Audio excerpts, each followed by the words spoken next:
Mas eu estou numa série de mensagens e o título dessa série é Para que veio o Pentecostes? Como já disse, Pentecostes era uma festa judaica, era aquela festa da colheita, era a hora da decisão de saber quem era trigo e quem era joio. Era a hora de louvar a Deus por isso. Muitas nações se aproximavam dessa festa, porque haveria comércios e todas essas coisas. Aprove a Deus que o Espírito Santo descesse nesta festa. Por isso que dizemos, quando falamos de avivamento, que foi um Pentecostes. Não se referindo necessariamente àquela festa, mas o fato de quando o Espírito Santo vem sobre a humanidade, de uma maneira diferente, como acontecia até então, foi neste dia. E você diz diferente por quê, pastor? Porque antes as pessoas eram visitadas pontualmente, ocasionalmente, ou através de uma unção, de um pacto, pelo Espírito Santo de Deus. E esse Espírito poderia ser dado, e esse Espírito poderia ser retirado. Quando vem esse dia, é o dia que começa a igreja. Tudo isso nós temos falado em outras mensagens. E eu aconselho você a ir no Vida com Vida News e procurar as duas outras mensagens para que veio o Pentecostes e ouvi-las. Se você diz, mas eu já escutei, vale a pena ouvir de novo. Amém? Não escutei, vá lá e veja, para que você possa ter doutrina, ensinamento. Nunca precisamos tanto de um avivamento. A igreja precisa ser avivada, você precisa ser avivado, eu preciso ser avivado, minha família precisa de um avivamento, meu trabalho, razão para viver, porque nunca teve tanta depressão, nunca teve tanta tristeza, nunca teve tanto vazio de alma, e só o Espírito Santo de Deus pode preencher todas essas coisas, amém? Mas, neste momento que a gente precisa tanto de um avivamento, muitas vezes existe uma certa confusão, porque o verdadeiro avivamento traz mover. E, muitas vezes, o que nós vemos mover, glória a Deus, vemos lugares onde se vê o mover de Deus, está acontecendo na terra, amém? Tem 7.000 que não dobraram os joelhos a Baal, como Deus disse essa expressão a Elias, ou seja, existe um remanescente fiel, amém, queridos? Mas também tem muitos lugares que, na tentativa de trazer um avivamento, eles não buscam o mover, eles buscam um movimento. E há uma diferença entre movimento e mover. O mover ocorre de dentro para fora. O movimento é uma tentativa de algo que ocorra de fora e que venha atingir o interior. Então, eu estou trazendo essa série de mensagens, porque a Bíblia diz que meu povo padece por falta de entendimento. Então, queremos estudar, queremos entender o que é que a Bíblia diz. Vocês vão observar que nessas mensagens eu tenho lido mais versículos bíblicos. Até o pastor Nelton, na vez passada, me consultou. Você está certo do que você vai fazer? Eu disse, o que é? Ele disse, eu tenho 84 versículos bíblicos para projetar.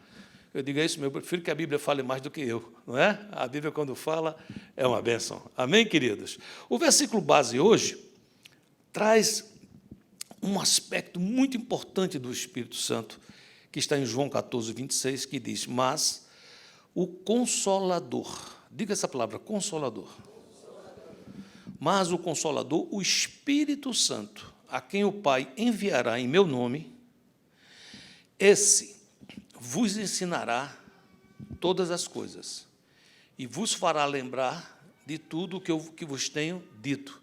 Eu acho muito importante, claro, toda a Bíblia, mas eu achei interessante nesse versículo a ideia que o Espírito Santo consola. Amém? Ele enxuga dos meus olhos as lágrimas. Ele me dá esperança. Amém? Mas ele diz o método. Ele diz que o método que o Espírito Santo consola é ensinando, colocando em ordem o ensino, ensinando todas as coisas e nos fazendo lembrar, porque às vezes na angústia a gente se esquece. Às vezes, nos momentos de tristeza, a gente se esquece de quantas coisas Deus já fez. Às vezes, nos momentos de angústia, a gente esquece de como o Senhor já nos livrou de tantas armadilhas, quantas vezes sua poderosa mão entrou naquele profundo abismo e nos retirou lá de dentro. Então, ele vem para nos consolar, e nos consola ensinando, e nos consola nos fazendo lembrar. Amém, queridos? Para que a gente tenha um pouquinho do que foi falado nas outras duas mensagens, eu queria pedir, por favor, que projetasse um vídeo que está preparado. Para que veio o Pentecostes? Ele veio para dar poder para aqueles que tinham a missão de testemunhar do que viram e ouviram. Pentecostes também veio para mudar o relacionamento de Deus com o homem. Antes, Deus falava com o homem, o profeta, e este falava aos demais. Com a descida do Espírito Santo, Deus muda a história da humanidade. O homem que recebe ao Senhor Jesus passa a ser templo do Espírito Santo de Deus. Nós, que antes éramos nada, nem povo, agora somos raça eleita, sacerdócio real, nação santa, um povo de propriedade exclusiva de Deus. O Pentecostes nos dá poder para testemunhar tanto aqui como ali, em qualquer lugar, as maravilhas do Senhor.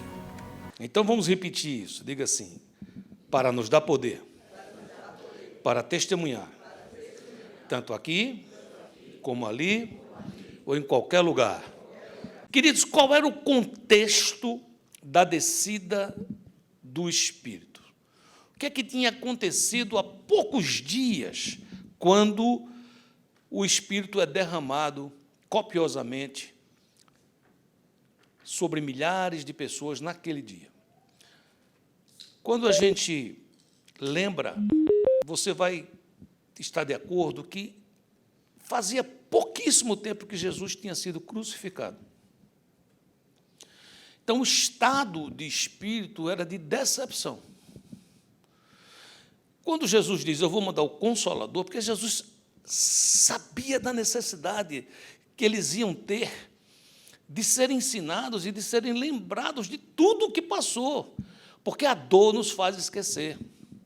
Muitas vezes a dor nos traz medo.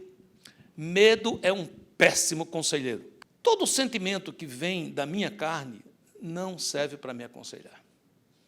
Quando a Bíblia fala sobre a obra da carne, em contraponto com o fruto do Espírito, ela vai dizendo essas coisas. Vai falando sobre inveja, maledicência, muitas vezes medo, angústia.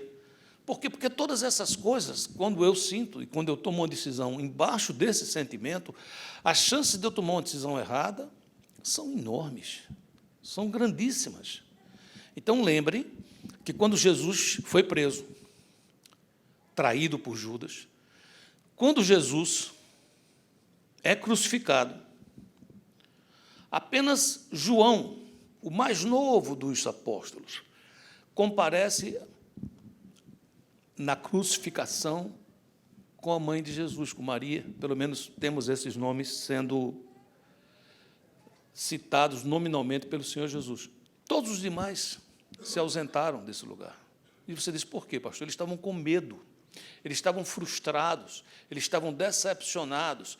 Você, com certeza, agora é capaz de pensar um pouquinho, pensar numa decepção que você teve, numa traição que você sofreu, em um projeto que você investiu, você deu tempo, você deu o seu nome, no sentido de reputação, muitas vezes seu dinheiro, e aquilo se acabou.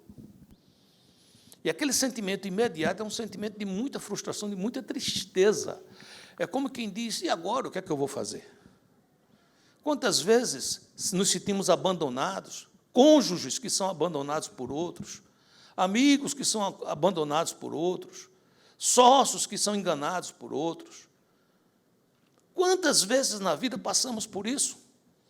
E há um cenário, claro, há muitos outros, mas há um cenário que a Bíblia fala por si só, nos deixa ver o estado de ânimo, o estado de espírito dos discípulos. Em Lucas 24, 13, diz, naquele mesmo dia, 2 deles estavam de caminho para uma aldeia chamada Emaús, distante de Jerusalém, 60 estádios. E iam conversando a respeito de todas as coisas sucedidas. Aconteceu que, enquanto conversavam e discutiam, o próprio Jesus se aproximou e ia com eles. Os seus olhos porém estavam como que impedidos de o reconhecer. Veja o que é a decepção. Veja o que é a tristeza. Veja o que é que esse sentimento de frustração faz conosco. A primeira coisa que ele faz é nos cegar. Não conseguimos ver. Não vemos solução, não vemos o Senhor, não vemos nada. Sabe? Versículo 17. Então lhes perguntou Jesus: que é isso que vos preocupa? E de que ides tratando à medida que caminhais? E eles pararam, qual era o sentimento? Entristecidos, estavam tristes. Será que Jesus não sabia o que estava passando no coração deles? Jesus aqui já estava ressurreto, já tinha ressuscitado.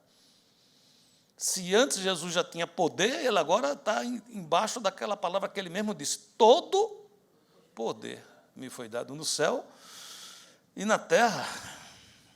E ele pergunta: o que te preocupa? Com amor, pergunta quem está do seu lado: o que é que está te preocupando? No caso deles lá, eles pareciam entristecidos. Às vezes um dia das mães é um dia de muita alegria, mas às vezes é um dia de saudade. Por exemplo, hoje, fisicamente, né, já não tenho mais minha mãe, não posso abraçá-la, não posso ligar para ela, mas o que me consola é o Espírito Santo, porque minha mãe era uma mulher de Deus e eu sei que ela está com o Senhor. Amém, queridos? Às vezes acontecem coisas do contrário, às vezes acontecem crianças que foram abandonadas pela mãe. A mãe era muito jovem, estava com medo, e o medo a fez tomar uma decisão precipitada, difícil, ruim. Ela doou a criança. Na minha vida pastoral, cheguei a conhecer muitas mulheres que têm filhos ou filhas, mas que não a conhecem, não sabem nem onde estão. Então, sentimentos são coisas muito pessoais. Às vezes, um dia para um representa um grande gozo, uma grande alegria, e para outros representa um peso. Mas o fato é que esses homens estavam entristecidos. Versículo 18. Um, porém, chamado Cleopas, respondeu, dizendo: és o único, porventura, que, tendo estado em Jerusalém, ignoras as ocorrências destes últimos dias? Oh, queridos, quantas vezes nós dizemos isso e oramos assim, falamos assim. Eles estavam falando com quem? Com Jesus. Eles disseram: mas será possível? Será que você é o único aqui desatualizado? Não assiste news? Não lê os jornais aí de Jerusalém? E acho interessante, Jesus responde perguntando, quando ele fala assim: você é o único que acontece isso? E Jesus lhes perguntou: quais? Que coisa interessante, né? Ele pergunta: você é o único que não sabe o que estava acontecendo aqui? As coisas que aconteceram? E ele diz: quais? Talvez hoje, nesse dia, nesse momento, você talvez esteja dizendo a Deus: o senhor não está vendo o que está acontecendo com a minha vida? O senhor não está vendo as coisas que estão ocorrendo? O senhor não está vendo como eu estou sendo, de certa forma, desprestigiado? Como eu estou passando? E com essas coisas todas, e talvez docemente, ele está lhe perguntando: quais? O que é que significa quando Deus me pergunta quais? Ele está dizendo assim: por que é que você não experimenta me contar? Por que é que você não experimenta falar? Quando a Bíblia diz que eu devo levar ao Senhor minhas necessidades, que eu devo contar a Ele as minhas necessidades, não é porque Deus não as saiba, mas é porque eu preciso me escutar. Isso é um princípio básico quando tratamos do psique. É falar certo ou errado, falar o que você está sentindo, não importa se o que você está falando é a verdade, mas é o que você está crendo. E não importa se o que você está falando seja uma loucura, mas é o que você está crendo.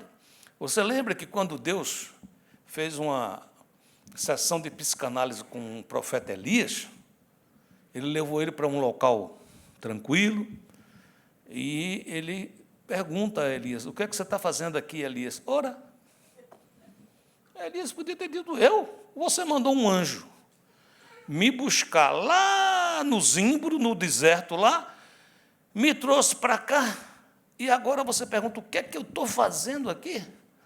Mas é interessante que Elias não fala isso.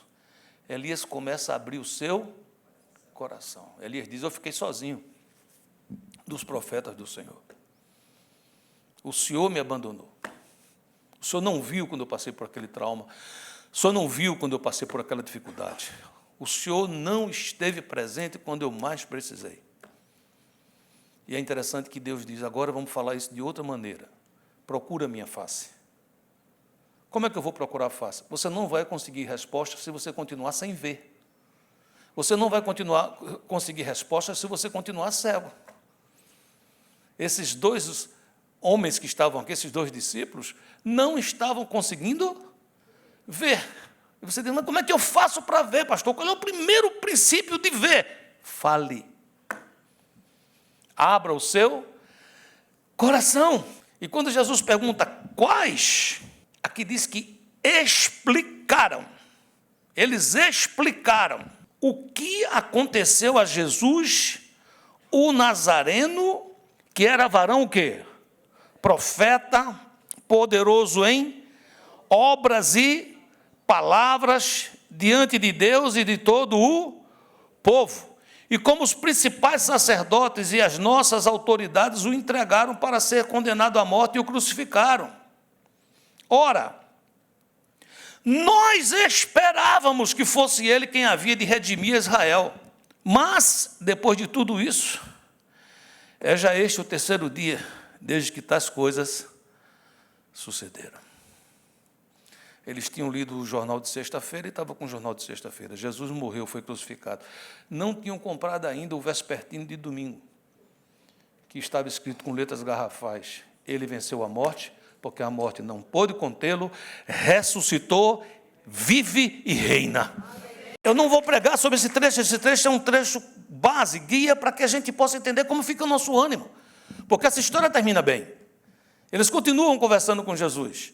E há uma hora que eles insistem para que Jesus fique com eles, e a Bíblia diz que quando Jesus parte o pão, diga, parte o pão, os seus olhos são abertos, e eles veem Jesus, e eles dizem, por acaso, porventura, não nos ardia o coração, enquanto andávamos com ele, e ele falava? Sabe, queridos, Deus trouxe você aqui hoje, para que você entenda que você não está sozinho, o Senhor Jesus está conosco, e nós vamos entender que ele diz, eu vou enviar, virá o Espírito, o Consolador, ele virá no meu nome.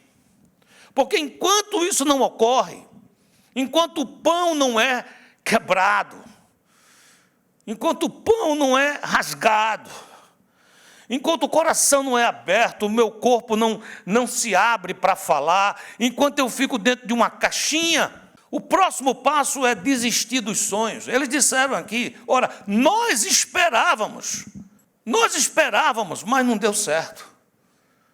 O sonho acabou. E eles tinham sido chamados para sonhar os sonhos de Deus. Você vê o exemplo do chamado de Simão, Pedro, André, né? Simão e Pedro, o mesmo nome. Você vê o exemplo do chamado deles. E cada um teve um chamado específico, teve um chamado glorioso, um chamado assim, venha sonhar os sonhos de Deus, venha sonhar os sonhos de Deus. E eles aceitaram. Quando você vai para Mateus 4,18, quando você vai para Mateus 4,18, olha o que acontece. Caminhando junto ao mar da Galiléia, viu dois irmãos, Simão, chamado Pedro, e André. Lançavam as redes ao mar, porque eles eram pescadores. Versículo 20. Então eles deixaram imediatamente as redes e o seguiram. E o que foi que aconteceu no 19? Jesus deu um sonho a eles. Jesus falou assim, se você vier e você me seguir, eu vou fazer de você um pescador de homens. O Senhor te deu um sonho. Se você está aqui hoje nessa igreja, porque um dia você recebeu um sonho de Deus.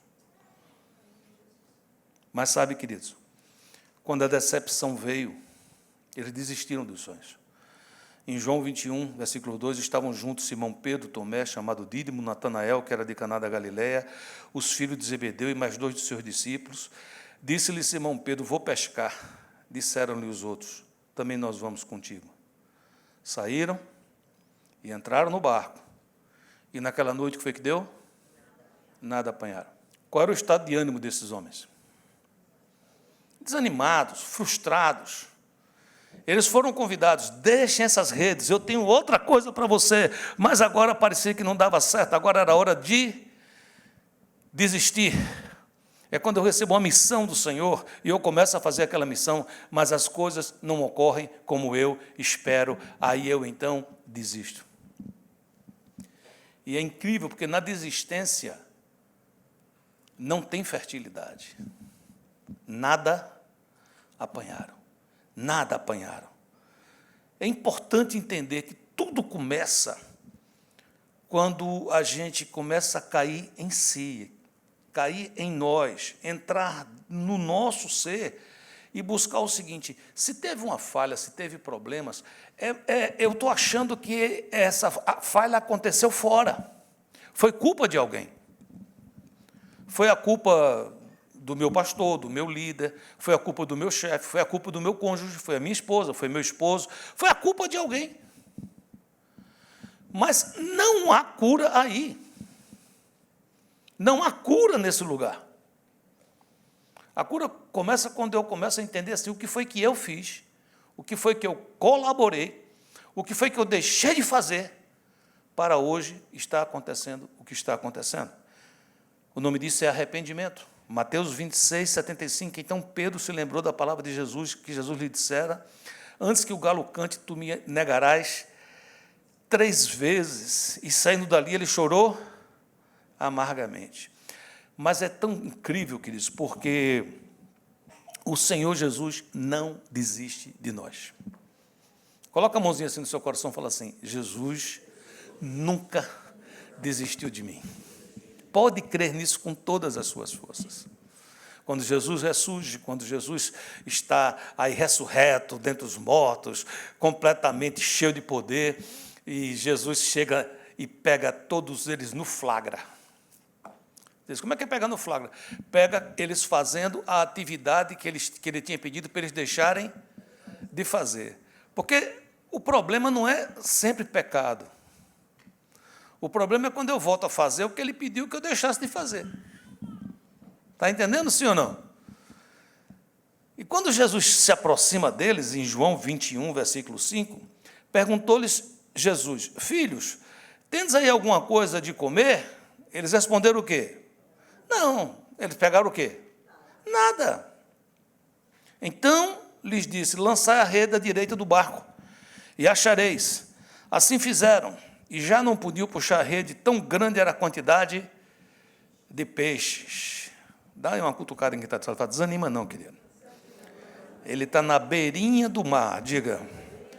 Ele sabe onde é que lançar a rede. Aquele discípulo a quem Jesus amava disse a Pedro: é o Senhor. Quem é esse discípulo? João. O discípulo a quem Jesus amava. Quando fala isso, a quem Jesus amava, era João. E é interessante que quem escreve isso é o João, ele mesmo diz, sabe? Eu, como preferido da turma, disse, olha, tal, né? Simão Pedro, ouvindo que era o Senhor, cingiu-se com sua veste, porque se havia despido, e lançou-se ao mar. Eu acho isso tremendo, acho lindo, lindo, lindo. Porque Jesus fala assim: filhos, vocês têm alguma coisa para comer? Eles disseram o quê? Não. Aí ele manda fazer uma pescaria. Sim ou não? Num dos trechos que conta isso, quando Pedro chega para falar com Jesus, a Bíblia diz que Jesus já está com um peixinho na brasa. Jesus confunde a nossa capacidade de entender como é que ele é capaz de restaurar tudo. Ele pergunta: tem o que comer? Não tem. Então pesca. Pescou. Mas agora eu já tenho e já estou fazendo. Não sei se você está me entendendo. Compreende ou não? Diga assim: eu tenho necessidades. Jesus vai me suprir. Mas ele já está com um peixinho na brasa. Agora, como é que eu vou ser consolado, pastor? Queridos, eu deixo de ser consolado porque meus olhos fecham, eu não vejo peixe em brasa, eu não vejo nem onde colocar as redes, eu volto para fazer o que eu não devia fazer, eu fico cansado porque não consigo ver o que Deus vê, eu esqueço do chamado que Ele me trouxe. Quando eu sou consolado quando meus olhos são abertos. Jesus começa a se relacionar com esses homens por alguns dias e ele determina algo. Jesus está falando com homens que falharam. Está entendendo ou não? Os homens que Jesus está trabalhando são os mesmos homens que tinham falhado. E eles dizem assim: continuo contando com vocês. Talvez alguém que está me escutando aqui em algum lugar diz assim: pastor, eu não consigo mais, eu não tenho condições, porque eu falhei. Ok, Jesus continua contando com você. Ele apenas quer que você lembre que se você falhou, há uma chance, uma possibilidade de você ter tentado sozinho. Porque ele diz: sem mim, nada podeis fazer. E ele orienta em Atos 1, versículo 3, quando diz: a estes também, depois de ter padecido, se apresentou vivo, com muitas provas incontestáveis, aparecendo durante 40 dias, falando das coisas concernentes ao reino de Deus, e comendo com eles, determinou-lhes que não se ausentassem de Jerusalém, mas que esperassem a promessa do Pai, a qual disse ele: de mim ouvistes, mas recebereis poder ao descer sobre vós o Espírito Santo, e sereis minhas testemunhas, tanto em Jerusalém como em Judéia, Samaria, até os confins da terra. O que é que Jesus estava dizendo a eles? Vocês desanimaram porque vocês esqueceram. O Espírito Santo me consola, fazendo com que eu me lembre e me ensinando. Jesus passou 40 dias relembrando-os tudo que foi ensinado. Jesus passou esse tempo todo desta forma. E agora eles obedecem. Em Atos 2:1, ao cumprir-se o dia de Pentecostes, estavam todos reunidos no mesmo lugar. Nós precisamos entender, queridos. Eu preciso entender. Eu preciso desesperadamente do Consolador. Eu não preciso do Espírito Santo apenas para me dar alegria, fazer um culto animado, fazer coisas que Ele faz. Porque o Espírito Santo faz isso. O Espírito Santo dá alegria, o Espírito Santo dá domínio próprio, o Espírito Santo traz mansidão, traz temperança, o Espírito Santo tem gozo, o Espírito Santo traz cultos muito alegres, festivos. Ele faz tudo isso. Amém, queridos? Mas não é só isto. Isso são reflexos. Isso é o produto da presença desse Consolador. Jesus sabia que eles não iam poder fazer nada. Jesus sabia o seguinte: vocês vão esquecer rapidamente. Em João 14:26, ele diz: mas o Consolador, o Espírito Santo, a quem o Pai enviará em meu nome, esse vos ensinará todas as coisas e vos fará lembrar de tudo que vos tenho dito. Quero ler uma outra versão, que é a tradução brasileira, a TB, que ao invés de dizer o Consolador, ela usa uma palavra que não é muito conhecida. Ela diz assim: mas o Paráclito, o Espírito Santo, a quem o Pai enviará em meu nome, esse vos ensinará todas as coisas e vos fará lembrar de tudo que eu vos disse. O Espírito Santo é enviado pelo Pai, no nome de Jesus. Diga assim: o Espírito Santo é enviado pelo Pai.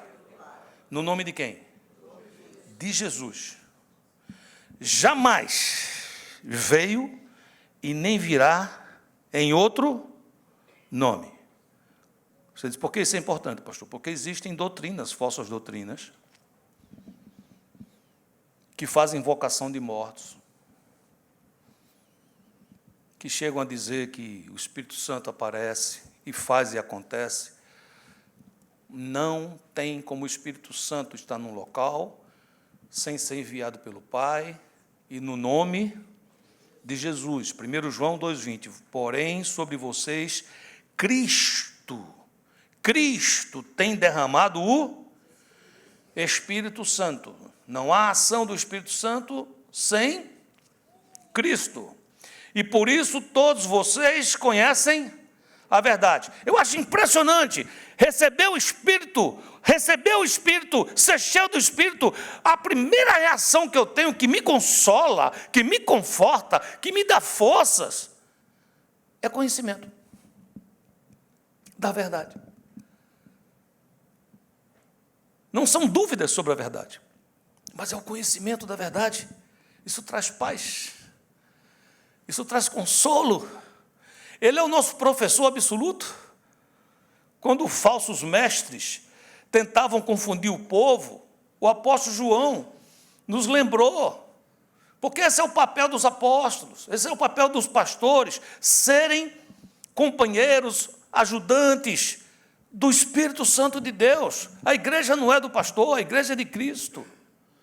Nós estamos aqui como aqueles que temos uma missão, e a missão do apóstolo João aqui era lembrar. Deixa eu lembrar vocês. 1 João 2,27, mas sobre vocês Cristo tem derramado seu Espírito, enquanto o seu Espírito estiver em vocês, não é preciso que ninguém os ensine, pois o Espírito ensina a respeito de tudo, e os seus ensinamentos não são falsos, mas verdadeiros. Portanto, obedeçam aos ensinamentos do Espírito e continuem unidos com Cristo. É Ele que me lembra tudo que Jesus falou. Eu preciso lembrar todo dia, mas nos momentos de angústia eu preciso ser lembrado mais, porque eu me esqueço. Nos momentos de portas fechadas, de rejeições, de debilidades humanas, quando eu olho para mim e digo, poxa, eu não consigo fazer as mesmas coisas que fazia com 30 anos. Eu preciso ser lembrado das verdades bíblicas, que apesar de eu estar com um corpo que ele é corruptível, esse templo, esse barraco, como a Bíblia chama, essa barraca, esse local, esse tabernáculo, ele vai se corrompendo. Mas está dentro de mim, foi plantado em mim, em você, uma semente de incorruptibilidade, ou seja, nós temos uma semente incorruptível, que vai nos dar um corpo glorificado. Quando a gente chegar no céu, que você olhar para mim, você não vai dizer assim, pastor Júnior, você está irreconhecível. Está novo bala. O senhor já era mais ou menos, mas agora está um espetáculo, né? Por causa de quê? Por causa dessa semente incorruptível. Amém, queridos? Não é por causa do exterior, nem da carne, nem do sangue. Ele nos lembra, em Marcos 13:11, quando vos conduzirem para vos entregar, não vos preocupeis com o que haver de dizer. Mas falai o que vos for dado naquela hora, porque não sois vós o que falais, mas quem fala? O Espírito Santo. A promessa foi cumprida, o Espírito Santo veio copiosamente e nós recebemos o Consolador. Deixa eu apresentar um pouco mais dele para você e para mim também. Quando nós lemos aquela versão tradução brasileira, ali tem uma palavra, em vez de Consolador, que era Paráclito. Essa palavra, ela é como se, muitas vezes uma palavra não é traduzida, ela é transliterada. Como, por exemplo, batismo. Batismo é uma palavra muito difícil de traduzir. Por isso que em muitas línguas, batismo é muito parecido. Em português é batismo, em espanhol é bautismo, não é verdade? Quando você vai ver em latim é baptismos, em inglês, baptismo. Por quê? Porque é uma palavra difícil de traduzir. Porque batismo quer dizer ser inserido em, ser mergulhado em, é ser feito parte de. Quando eu sou batizado em Cristo, quando eu sou inserido nas águas, que é um momento que é uma alusão ao que já aconteceu espiritualmente, a Bíblia está dizendo que eu fui enxertado no corpo. Eu agora sou parte da família. Eu recebi um título de adoção. Agora sou filho e sou co-herdeiro juntamente com Cristo. Então é difícil você ter uma palavra, batismo, vamos traduzir batismo, vamos. Então, todos aqueles que forem inseridos dentro do corpo de Cristo e receberem o Espírito de adoção, fica longo, sim ou não? O que é que se faz? Se translitera, diga essa palavra. O que é transliterar é uma palavra que você, em vez de traduzir, você usa quase a mesma palavra. Foi isso que a tradução brasileira fez. Porque a palavra no grego, ela tem uma derivação de paracletos, que é derivado do verbo parakaleo. O que é que significa isso, pastor? Literalmente é chamar para o lado. Chamar para o lado. É alguém que está só. Lembra que os 2 discípulos estavam sozinhos? falando lá, meu Deus, e agora o que é que vai ser de nós? Lembra disso? Jesus faz o quê? Se aproxima e chama para o lado. Eles não sabiam, mas tinha acabado de chegar o Paráclito, o Paracaleor, o Consolador. Amém, queridos? Então, ele tem um sentido ativo e ele tem um sentido passivo. Ativamente, ele tem um significado de alguém que chama para o lado, exorta, encoraja. Por isso vem a tradução como consolador. Porque o que é exortar? Exortar é alguém que está caído. Você sabe uma planta trepadeira, como, por exemplo, a vide, a videira, que tem uvas. Se você não exorta, ela vai ficar pelo chão. Vai dar pouco fruto. E o que é exortação? Exortação é quando você faz aquele engradado, quando você faz aquele tipo de garajal, que ela, então, é exortada, ela começa a subir. Ela sobe porque tem alguém que levanta dando direção. Diga, levanta dando direção. O Espírito Santo faz isso conosco. Muitas vezes eu estou derrubado, estou caído. Ele me levanta, mas ao mesmo tempo me dá direção. Essa é uma parte ativa do Espírito Santo. João 14,16, eu rogarei ao Pai, e Ele vos dará o quê? Outro Consolador. Se era outro, é porque Jesus já era o Consolador. A fim de que estejais sempre convosco. 15:26. Quando, porém, vier o Consolador, que eu vos enviarei da parte do Pai, o Espírito da verdade que dele procede, esse dará testemunho de quem? De mim. Uma pessoa que diz, estou falando pelo Espírito Santo, e que não dá testemunho de Cristo, seja anátema. Ele não está cheio do Espírito. É fácil de entender, sim ou não? Não vai fechando? O grande quebra-cabeça vai fechando, sim ou não? João 16:7. Mas eu vos digo a verdade, convém-vos que eu vá. Porque se eu não for, ele não vem. Olha que coisa incrível. Jesus está dizendo, eu preciso ir. Por quê? Porque se eu for, o Consolador vem. Se eu não for, o Consolador não virá para vós outros. Se, porém, eu for, eu vou-lo enviarei. O que é que significa isso? Agora é a era do Espírito Santo. Jesus reina, está ao lado do Pai. O Pai está onde sempre esteve. Reinando. No centro de tudo. E Jesus está à sua destra. E o Espírito Santo está onde? Está aqui. Mas na frente, se Deus permitir, eu vou explicar por que ele está aqui. Outro dia. Que é muita coisa, né? Estamos indo aos poucos. Vocês estão indo bem? Estão acompanhando a série? Sim ou não? Aqui é tão tremendo que se você perdeu qualquer coisa, tem on demand. Você vai lá, está gravado, você assiste de novo. Amém, queridos? E ainda pode mandar para os familiares, para os amigos, para fulano, para ciclano. Amém? E o preço é bem baratinho. Graça. Não está bom? Sim ou não? Barato para mim e para você, mas foi caro para ele. Amém?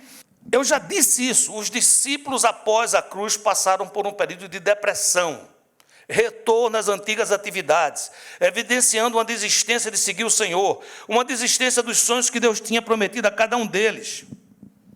Passou isso. Agora, põe a sua atenção, não deixe de ouvir o que eu vou dizer agora. O autor da ideia de voltar para as redes foi quem? Pedro. Pode dizer o nome dele. Pedro tinha muitas ideias. Foi ele que teve essa ideia. Vamos voltar. Após a descida do Espírito Santo.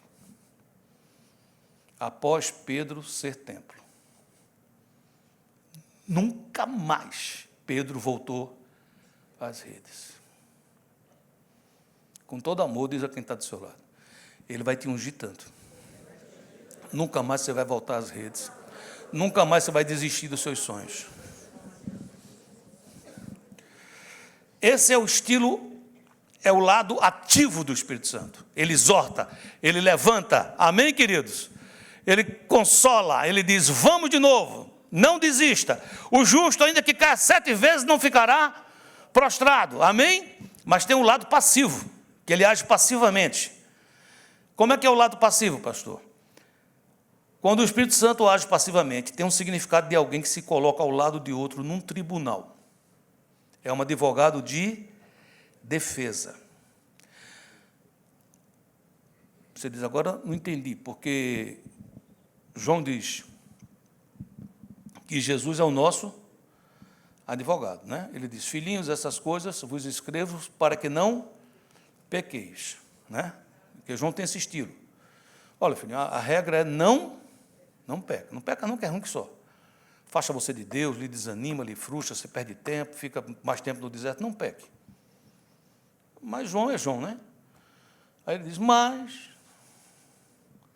se alguém pecar, temos um advogado, temos um paracleto, junto ao Pai, e ele é Jesus Cristo, o justo. Então, Jesus está defendendo a nossa causa aonde? Junto ao Pai. Amém? Então, quando nós entendemos isso, Jesus disse: mas, em vez de ficar só um, eu vou trazer outro Consolador. Aí Romanos 8, 26 explica: também o Espírito, semelhantemente, nos assiste, nos dá assistência, está do nosso lado. Quando? Em nossa fraqueza. Porque não sabemos orar como convém, mas o mesmo Espírito intercede por nós como? Sobremaneira, com gemidos inexprimíveis. Jesus diante do Pai e o Espírito Santo dentro de nós. Não tem como perder. Diz a quem está do seu lado, diga: não tem como perder, a causa está ganha. Já pensou um negócio desse, querido? Que maravilha, não é não? Sim ou não? Jesus vivo e ressurreto faz a intercessão por nós nos céus. Romanos 8, 34. Quem os condenará? Quem é que é louco de condenar você? Você diz: mas por quê, pastor? Porque é Cristo Jesus quem morreu.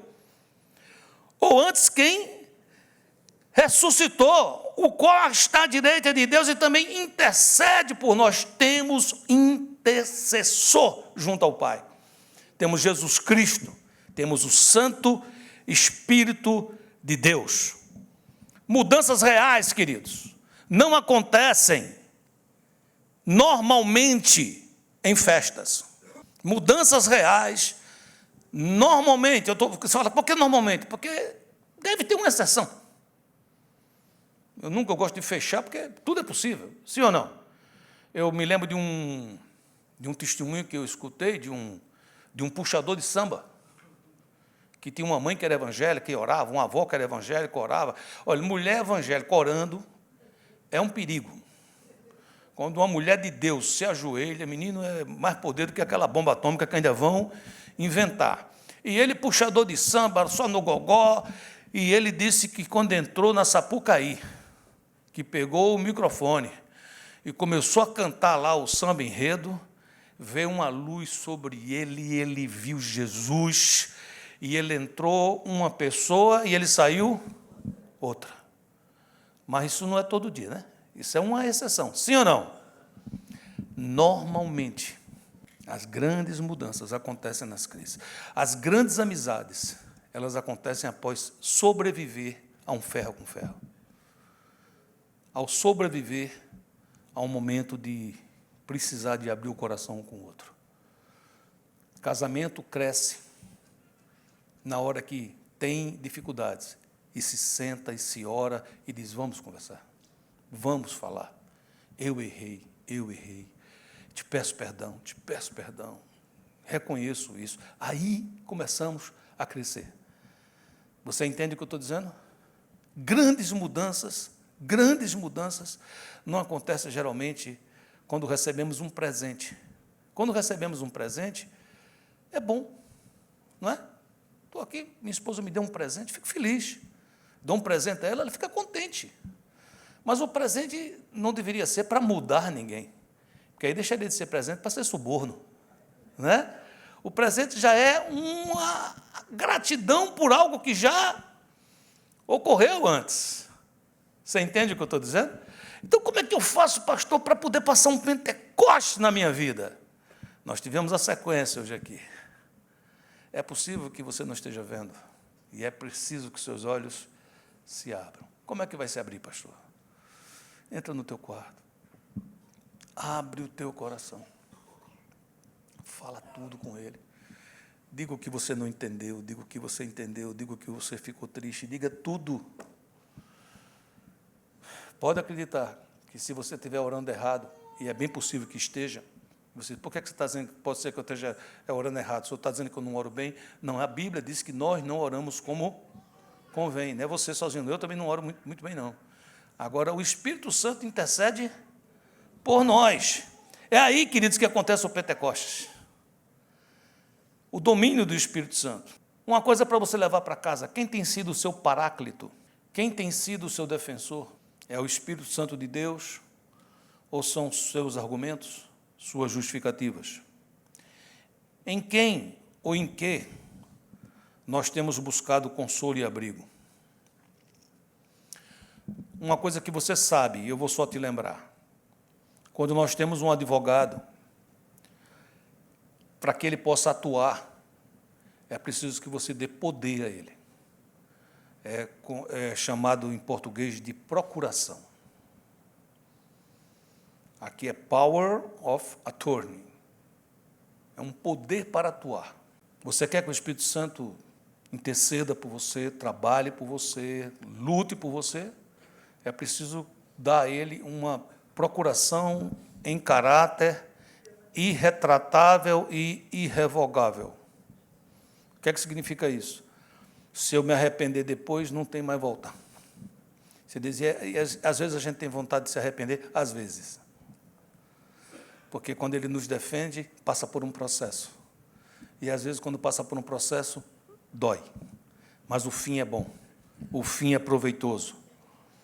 Aí nós podemos dizer, queridos, eu tenho um consolador, eu tenho um paráclito, eu tenho um advogado de defesa, que me exorta, que me anima, me lembra dos sonhos de Deus, me ensina a viver uma vida que glorifique ao Senhor Jesus. Como diz João 16,14, Ele me glorificará, porque receberá do que é meu, e o tornará conhecido a vocês. O resultado disso tudo, queridos, é conforto e a paz verdadeira. Você sabe, eu sei que a igreja primitiva passou por muitas perseguições. Você lembra disso? Você já viu isso em filmes, já leu na palavra, já ouviu pregações. Mas olha o que é que a presença do Espírito Santo faz. Atos 9:31. A igreja, na verdade, tinha paz por toda a Judéia, Galiléia e Samaria, edificando-se e caminhando no temor do Senhor e no conforto do Espírito Santo, crescia em número. Essa é a unção que eu tenho pedido muito ao Senhor para a minha vida, para a sua vida, para o nosso ministério. Que possamos ter um crescimento saudável, um crescimento que vem embaixo dessa paz, uma paz que excede todo entendimento, uma paz que pode ter confusão lá fora, pode ter conflitos, pode ter perseguição, mas é uma paz que nos enche e nos faz transbordar. Que Deus abençoe você poderosamente e que essa palavra possa cair no seu coração.